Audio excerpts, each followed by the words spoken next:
Hey guys, and welcome to the DBGA Podcast, a podcast where we interview top level executives inside leading and growing companies in the beauty and e commerce industry. Excited to have our guest today, Lesley Holmes. We'll be diving into her story and a little bit about what her company does and some engaging insights into the beauty industry. So I'll go ahead and kick it up to you, Lesley. Could you please introduce yourself and tell a quick snippet of your story and your background prior to working at Crème Collective? Yes, so my name is Lesley Holmes, and I'm currently the CMO of Crème Collective. I've spent the last 20 plus years in beauty, a little bit of fashion, and a little bit of wellness. Prior to Crème, I was mostly on the brand side and have spent the last few years on the agency side. So a whole new world, but really fun to be at Crème because we only work with beauty and wellness brands, which is, really my passion, both personally and professionally. So such a great fit and really happy to be here. That's awesome. And so, could you explain a little bit how you got into the beauty industry and what is about your job or industry that you're passionate about?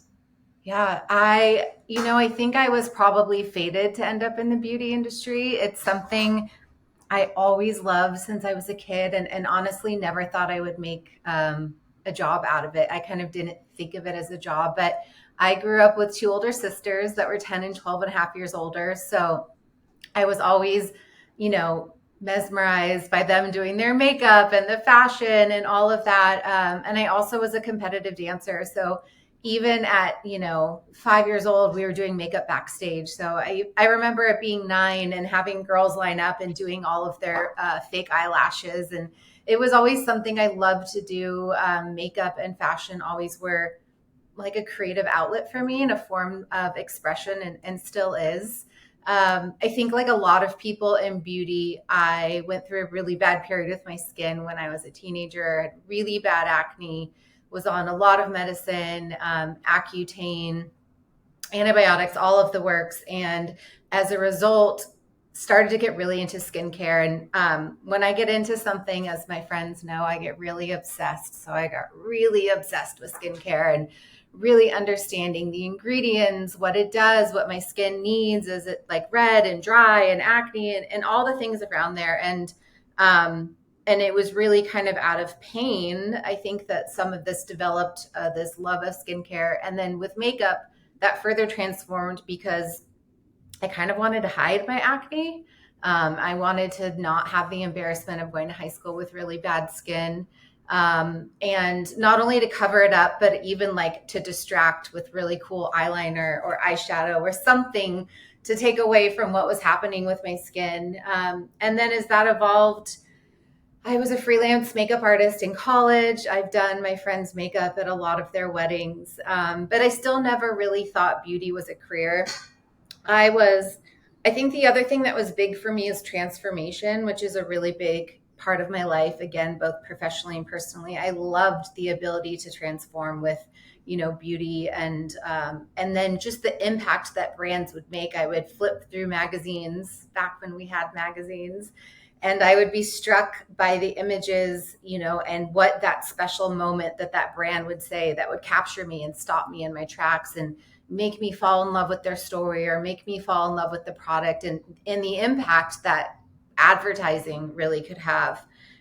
So when I went to college, I studied both psychology and advertising. Two things I'm fascinated about: understanding people and understanding what makes people want to purchase. I still intended to be a therapist. So my plan was to get my PhD and be a spiritual psychologist. My dad still asks me when that's going to happen. He wants Dr. Holmes in the house, but things changed and I was working at a restaurant applying for my master's degree, and my friend got a job at a beauty company. She asked me for 3 months to interview. I said no. And then after one terrible day at work, I said yes. And I went in and I got hired on the spot, and the rest is history. It was, a beauty company where I got exposure to, we started with a line in medical, doctors, plastic surgeons, but then we grew to have lines in CVS. We had a line on HSN, on QVC, Sephora. We had an infomercial. So I had tons of exposure at that first job and really further cemented my love and passion for the industry, both skincare and cosmetics, but also just marketing and advertising and branding in general.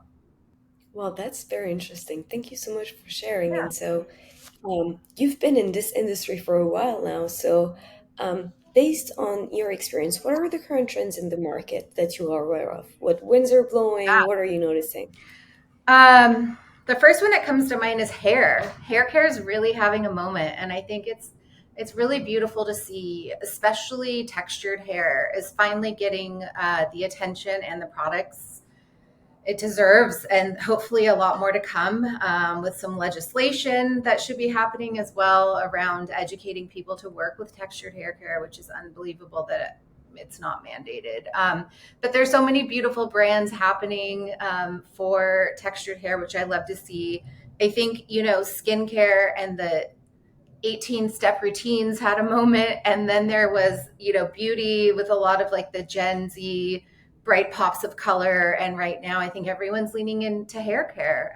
Scalp care is huge. The scalp biome is huge. The biome and gut health is obviously a big area in wellness, but scalp health, and it's cool. I think I have a lot of friends, I know I have a lot of friends that for years have bought expensive skincare, but they still bought drugstore brands for their hair. And so I think it's really nice that hair is having a moment and really coming out of the shadows and taking center stage. And you're seeing bigger and bigger displays at Sephora for hair care. It used to be really small and relegated to the back. It's getting exposure, it's having momentum, and excited to see what's next. Yeah, definitely, definitely. Very interesting. Thank you I so think one much. other thing to comment on too, I kind of mentioned it, is skincare and efficacy. I think previously we were seeing a lot of K beauty, the Korean infused idea of 10-step routines or really, really long routines, and then there was all the influencer brands and all of these brands popping up without really science or efficacy based backgrounds. And consumers are smart and they're really diving in, especially the younger generation, and they're cutting through the noise to just say, okay, I just want skincare that works. I want proven ingredients that actually do something to my skin, and really make a change to what I'm seeing. Clean is important, but it's no longer the most important because it's kind of ubiquitous now. And they're kind of seeing through the marketing BS. So I think both brands and marketers have to be really smart and really on top of what they're doing in both formulation, but also in packaging and storytelling and how to cut through. Yeah, definitely. That's definitely a trend that I see as well.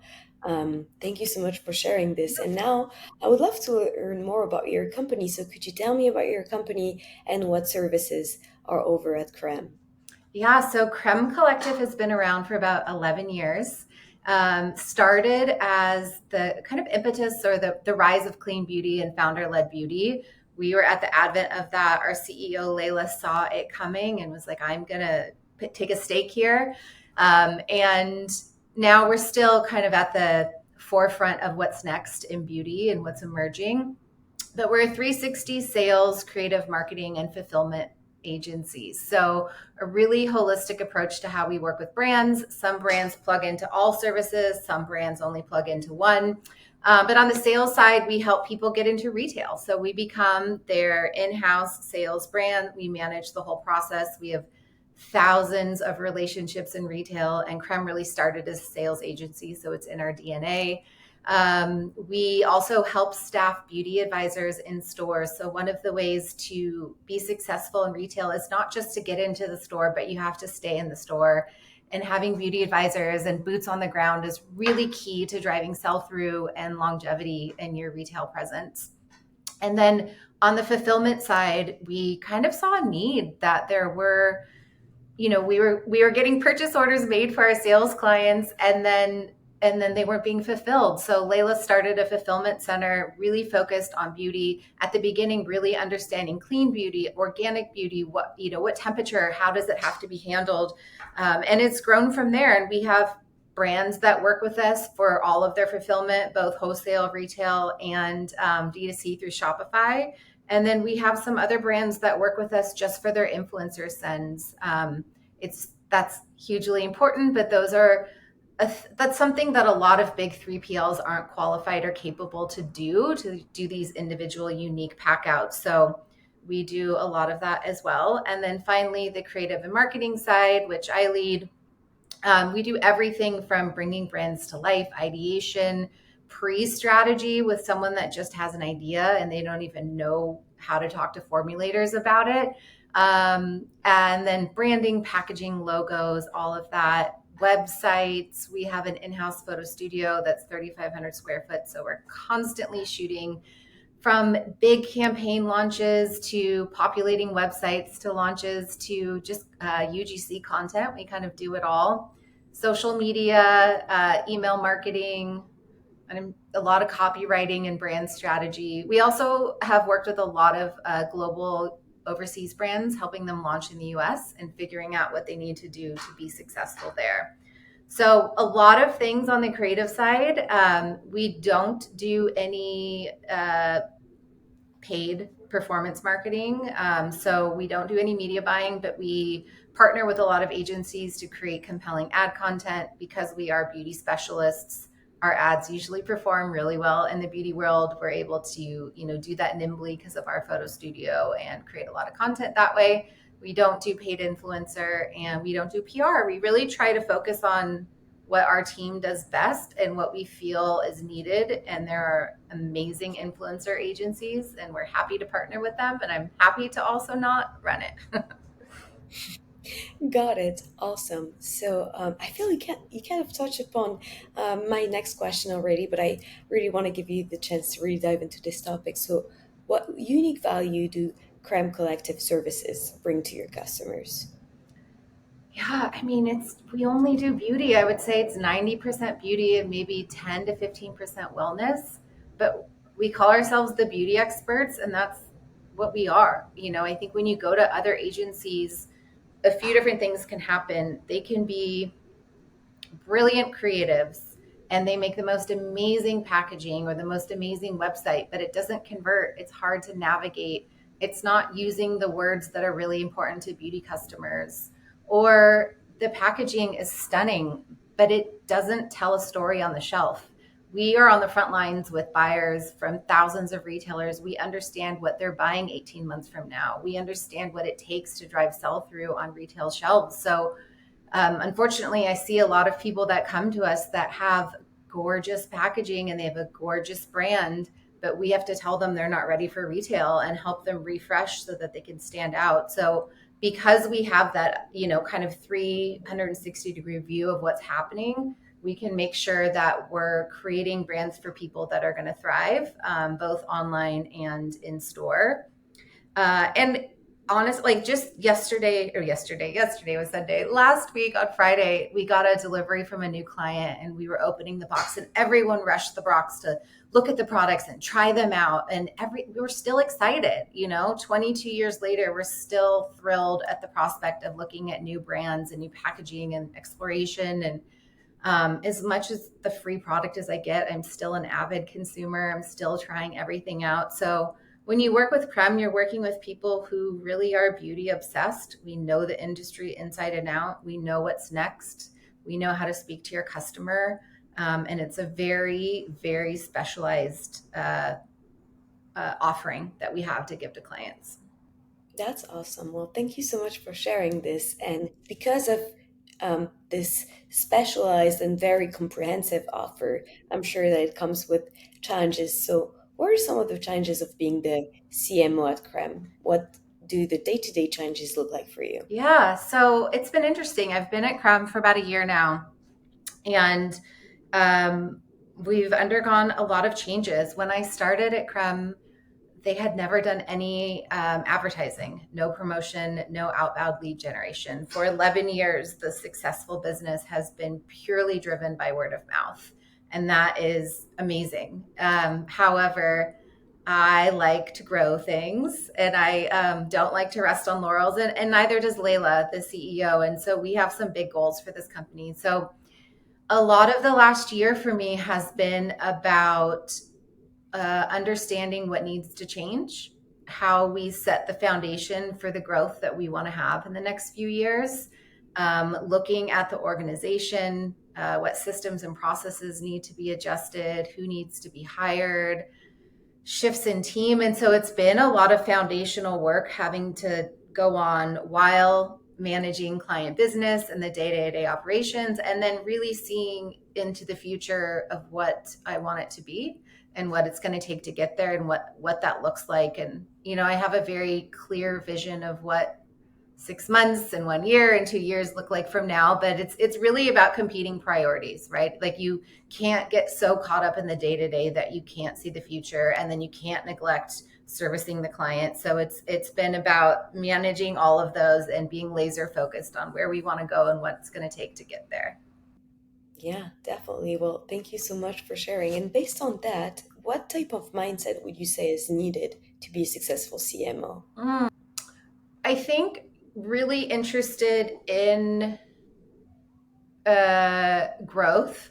I mean, really, you're out there to help your business or help your clients' businesses grow in whatever capacity that is, whether that's social media and followers, or that's improving CAC or website conversion. It's all about growth in some capacity. So I think being an individual that's both personally and professionally growth minded is important.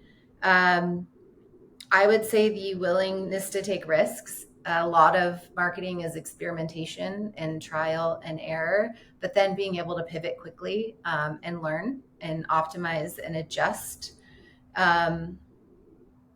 I think having the willingness to listen to your intuition, I think is really important. My intuition has been one of those things in my career that's taken me really far, and I didn't always listen to at first. I think everyone has their own unique skill set, but really being so immersed in your industry that you can see what's next, you can see what customers are going to want, and make sure that you're giving that to them, because obviously there's lead time to get there. So how do you do that ahead of time so that it arrives for when they want it? Yeah, definitely agree with this. Thank you so much for Oh, sharing. and then and hiring really smart people and making sure you have the right team in place. I think having people that are better at you than things around you is so crucial. Not having any ego in it, shoring up your strengths and weaknesses personally. I know for me, I can do details, but I don't love them. I love seeing where we need to go. I love the vision. I love organizing teams, getting the right people in the right place. I'm really good at understanding what customers want, but I need someone next to me that's really strong in the day-to-day follow-up operational things that I would prefer not to do. And someone else is probably more well-suited, but really, really understanding what it takes to make your team and that company thrive. Yeah, for sure. Definitely. Very, very wise advice. And thank you so much for sharing this. Now I want to transition a little bit into a different topic because, as you know, we're a data Yeah. analytics company. So I'm always curious to hear about other people's experiences when it comes to data analytics in the industry. So, in your personal experience, how does data really influence decision making and strategies in the beauty industry? I mean, I think everyone is looking at data and should be looking at data. At different companies and different roles, I've looked at it differently. Where you're in-house at a brand, you're extremely aware of how your website is converting. You're extremely aware of, cost per acquisition and all those things that you are running. At Crème, I just got off the phone with a client that we're doing a rebrand for, and they just did a massive focus group. And so we were diving into that data of what consumers think, what's their perception of their current product, their brand, their assortment. We were discussing after which age demographic they should go after if they needed to shift. And really that kind of consumer behavior data we use a lot when we're building brands and starting or refreshing brands or bringing brands to market from overseas. Obviously, our sales team is always looking at sell-through and forecasting and looking at what's next. We're a Klaviyo partner, so we run a lot of email programs. So constantly looking at, the typical open rate, all that stuff. But really where we've seen success is all the segmentation doing some predictive behavior of what purchase they might want to make next, thinking through the customer journey, and really serving them the right content at the right time so that they don't get tired of seeing too many emails or tired of seeing too many ads, and really just joining them on their customer journey. And I think that's how you break through now with so much saturation, is finding the right moments to break through and tell your story to the people that want to hear it, and saying the right things that resonate, and testing. I know in some other brands I've worked on where we are like, okay, this is it. This is the tagline. These are the 5 things that are going to sell the brand, and this is what the customer wants. And through testing, whether it's, landing page testing or site optimization or purely through ads, sometimes you're wrong. Sometimes the thing that you thought was the most important is like 4th on the list, and the thing that was 6th on the list is the thing that's resonating and getting people to click and convert. And so it's really using data so that you can test and play and understand your audience and what you need to make them engage with you and shop and purchase from you. Yeah, definitely. And I want to follow up on this because when creating campaigns for your clients, you have to make sure that the content resonates with their audience. So, can you share insights on the role of data analytics in understanding consumer preferences and trends within your company? Yeah. Even when we're starting with a new client, we try to get as much historical data from them.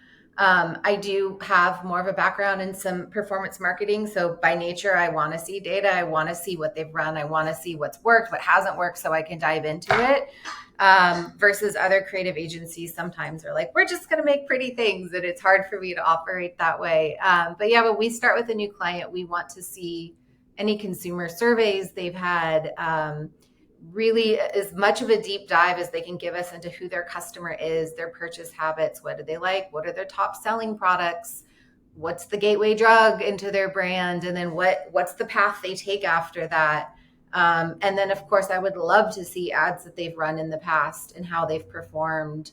And then even pick them apart. Like, did that ad not perform because the opening was bad, or they didn't like the testimonial that was used, and really just understanding what's been done and what the numbers mean. And so we're always trying to get as much information as we can from people. If it's a new brand that has no data, then it's looking at, industry trends, industry data that we're seeing, what's working or not working on brands that we work with. And then just really understanding that brand's unique point of view and who they're going after, and being very specific.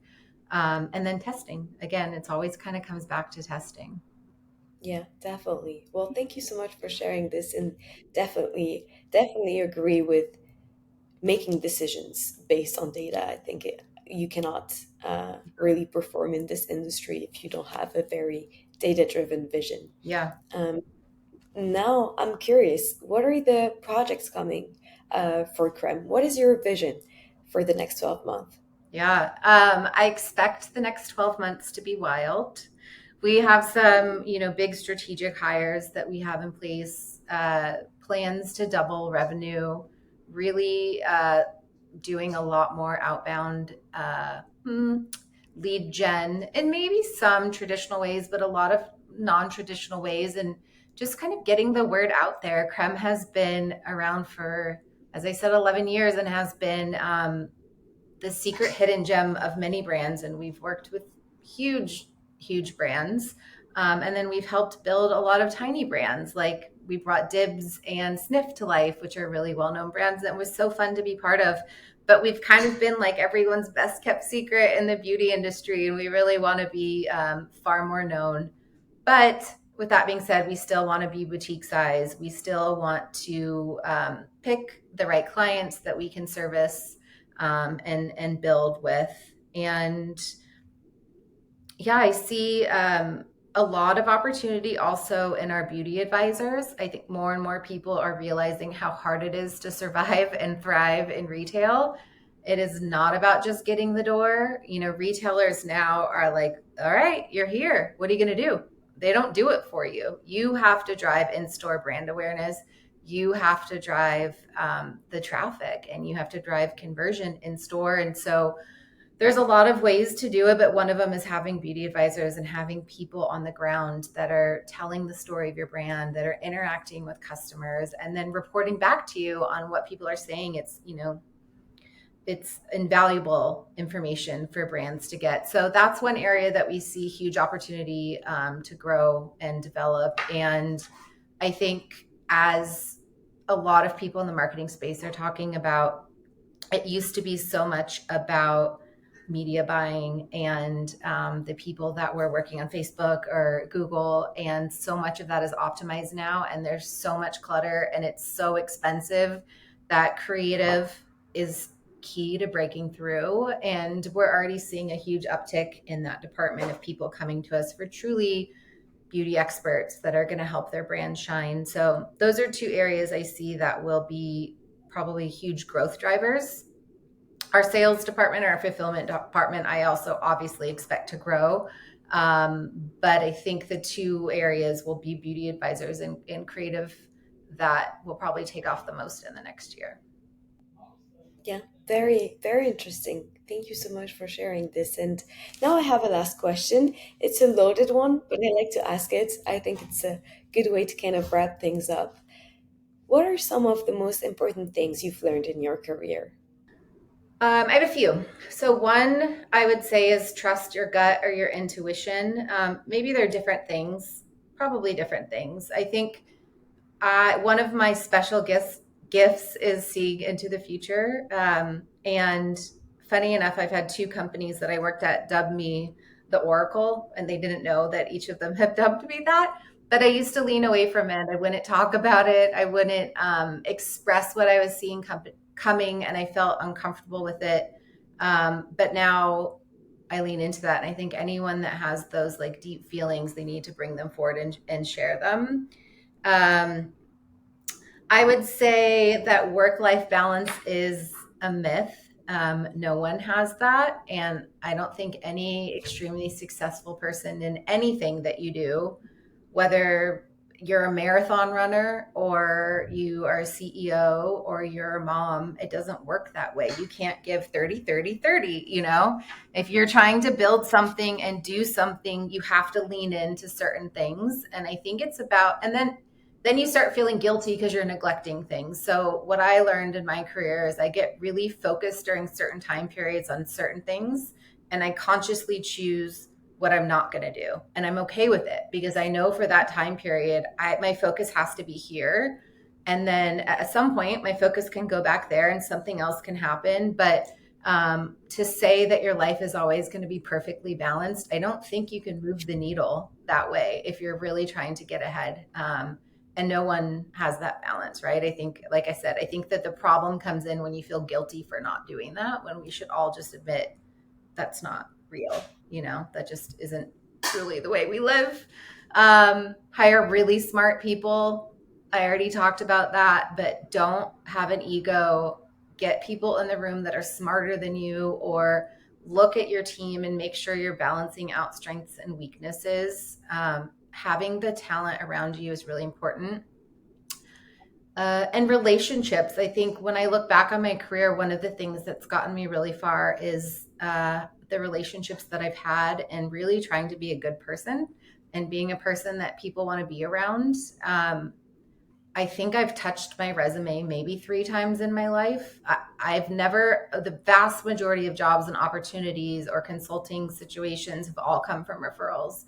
It's never been from me putting out there. It's the relationships that I've built and that people float around my name for opportunities, and that can take you everywhere. And it can also take you down because the beauty world is a small world. And so just be kind and be someone that people want to be around.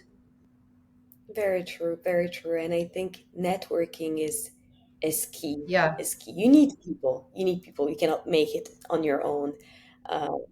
So yeah, very true. Thank you so much for sharing this. And thank you so much for coming on the podcast. Now, for the people that are listening or watching this and that want to reach out to you, where can they find you? Yeah, so our website is crèmecollective.com. So you can check out Crème and all the things that we do there. We also have Instagram, and personally, you could reach out to me on LinkedIn. It's Lesley Holmes, and I would love to hear from you. Okay, awesome. I'll put all that information in the description of the podcast. And yeah, thank you guys so much for watching. Don't forget to like and subscribe. And we hope you guys have a great rest of your day. Thanks, Take care. Rachel.